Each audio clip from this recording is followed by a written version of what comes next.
There's a moment in every dying relationship where something shifts. It's not dramatic. There's no big fight, no betrayal, no screaming match. But something fundamental changes.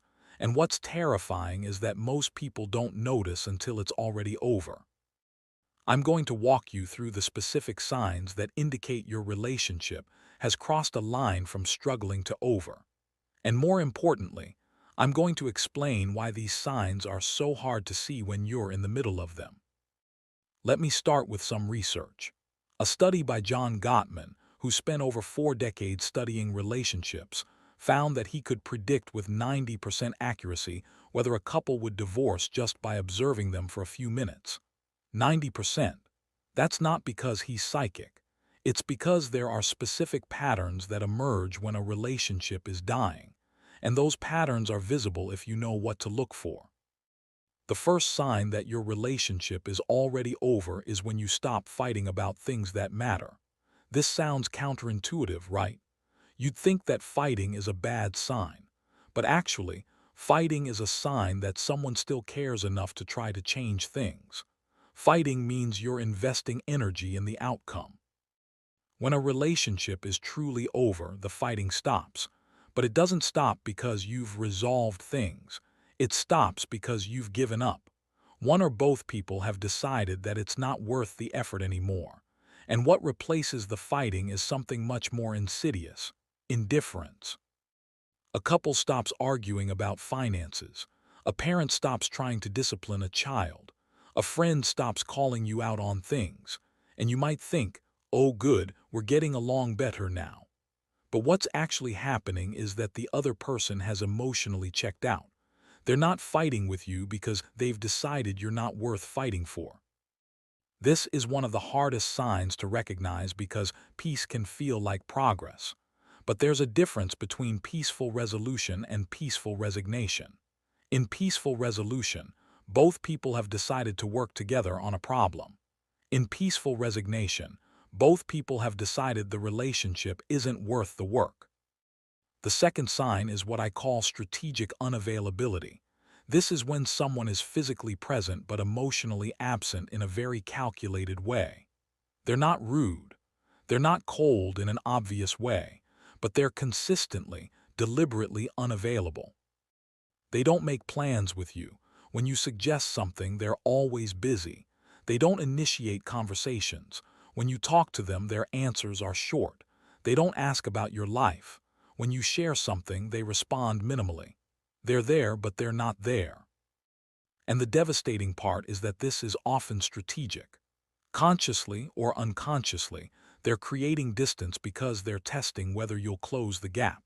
And if you always close the gap, if you're always the one reaching out, always the one making plans, always the one trying to keep the connection alive, then you're in a relationship that's already over.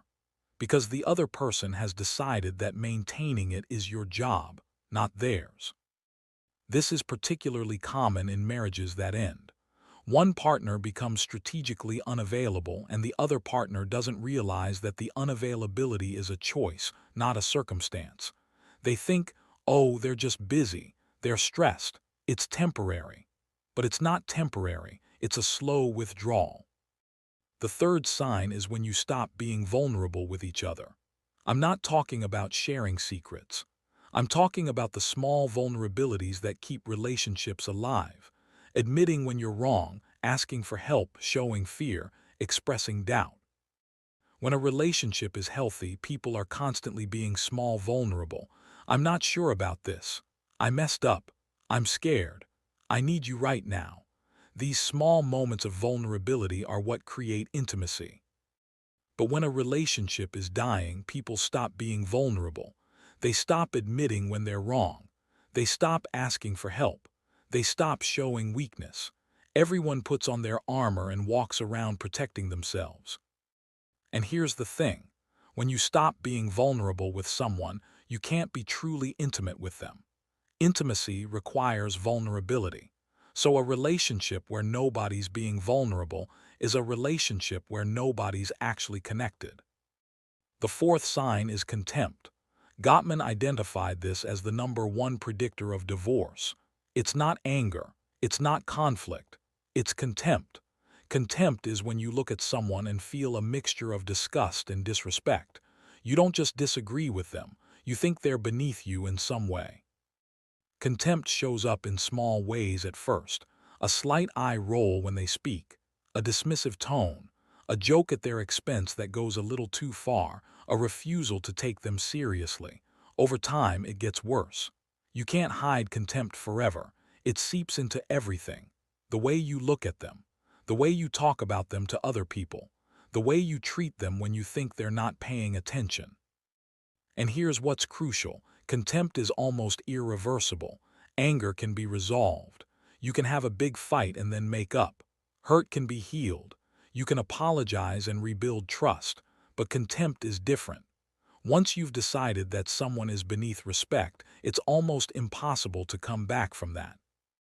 If you notice contempt in a relationship, that's often the sign that it's already over. Because contempt is the point where disrespect has become so fundamental that affection can't survive. The fifth sign is when you've created a narrative about the other person that can't be changed by reality. This is called a fixed narrative. You've decided that the other person is a certain way, and no matter what they do, it fits into that narrative. For example, you've decided that your partner is selfish. So when they do something kind, you think, they're only doing this because they want something from me. When they're affectionate, you think, they're trying to manipulate me. When they disagree with you, see, they're selfish again. A psychologist named Thomas Bradbury studied this and found that couples in relationships that were heading toward divorce had very rigid narratives about their partner that were resistant to contradictory evidence. Anything the partner did was filtered through that narrative. The problem with a fixed narrative is that it becomes self-fulfilling. If you've decided someone is selfish, you treat them with suspicion. That makes them defensive. Their defensiveness looks like confirmation of your narrative. So now you're even more convinced they're selfish. And the relationship spirals. When you notice that you have a fixed narrative about someone that you can't shake no matter what they do, that's often a sign that the relationship is already dying, because you've stopped seeing the person in front of you. You're seeing the story you've created about them. The sixth sign is parallel lives. This is when two people who are supposedly in a relationship are actually living separate lives that just happen to intersect at certain points. They have different friend groups, they have different schedules, they have different interests. They don't really know what's going on in each other's lives. They exist in the same space but on different planes. Some parallel living is normal and healthy. People need independence. But when people in a close relationship, a romantic partner, a parent and child, a best friend, start living completely parallel lives, that's often because one or both of them has emotionally left the relationship. Think about it from a neurological perspective. When you're bonded with someone, your brain is literally synchronized with theirs in some ways. You care about their experience. You're interested in their day. You want to know what they're thinking. But when that bond breaks, the synchronization stops. You stop being interested. You stop checking in. You start living your own separate life. The seventh sign is when you've stopped apologizing even when you know you're wrong. This is huge. In healthy relationships, people apologize because they care more about the relationship than about being right. They might have hurt the other person, and they'd rather fix that than win an argument. But when a relationship is dying, apologizing stops. People dig in their heels. They defend themselves. They justify their behavior. They make excuses. And most importantly, they don't care if they've hurt the other person. This is different from being stubborn. Stubborn people can apologize. This is more fundamental. It's that you literally don't care enough about the impact you're having to change your behavior. When you notice that you're no longer apologizing, even in situations where you know you've hurt someone, that's a sign that you've emotionally left the relationship. Because apologies require caring about the other person's experience more than you care about protecting your ego. The eighth sign is when you've stopped making future plans together. This is subtle but significant. In healthy relationships, people talk about the future. What should we do this weekend? Should we plan a trip? What do you want to do next year? Where do you see us in 5 years? But in dying relationships, the future talk stops. People stop planning. They stop dreaming.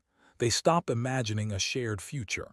And that's because unconsciously, they don't believe there will be one. When a couple stops talking about the future, they're essentially telling each other, I don't see this lasting. It's not something they're saying out loud, but it's what the behavior means. And usually both people know it. The ninth sign is when you start confiding in other people instead of the person you're supposed to be closest to. This is a massive red flag. When you have a problem, you call your friend instead of your partner. When you have exciting news, you tell your coworker before you tell your spouse. When you're struggling, you talk to your therapist but not to the person who's supposed to be your main support. This is called turning outside the relationship. And it's a sign that the relationship is no longer serving its primary function, to be your primary source of support and intimacy. Now, here's the thing. Sometimes people turn outside the relationship because the relationship isn't safe. If someone is abusive or dismissive or cruel, it makes sense to turn outside. But if the relationship is just dying, if it's just disconnected and empty, then turning outside the relationship is both a symptom and a cause of the death. It's a symptom because it shows that the relationship is already failing. But it's also a cause because the more you turn outside, the more you invest in those other relationships, the less energy you have for the dying one. And the relationship gets even worse.